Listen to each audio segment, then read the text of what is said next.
तू गलत समझ रही सीरत। मेरे सामने जफियां पा रहे हैं, गलत मैं समझ रही हूँ?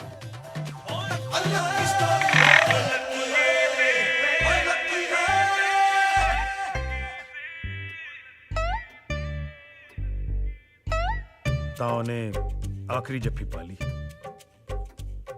जी ਪਹਿਲੀ ਜੱਫੀ ਤਾਂ ਸੁਣਨ ਨੂੰ ਫਿਰ ਵੀ ਥੋੜਾ ਜਿਹਾ ਠੀਕ ਲੱਗਦਾ, ਆ ਆਖਰੀ ਗਲਤ ਜਿਹਾ ਨਹੀਂ ਲੱਗਦਾ?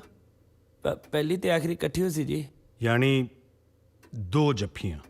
नहीं नहीं जी, जफ्फी एक पर ना दो। ਦੇਖੋ ਵੀਰ ਜੀ ਦੀ ਪਹਿਲਾਂ ਹੀ ਦਵਾਈ ਚੱਲਦੀ ਹੈ, ਤੁਸੀਂ ਇਹਨਾਂ ਨੂੰ ਹੋਰ ਨਾ ਬੰਦਲਾਓ। सीरत तू क्यों इन्नी अपसेट हो रही है? हैं? ਇਹਦੇ ਚ ਮੇਰੀ ਕੀ ਗਲਤੀ ਹੈ? ਆਹੋ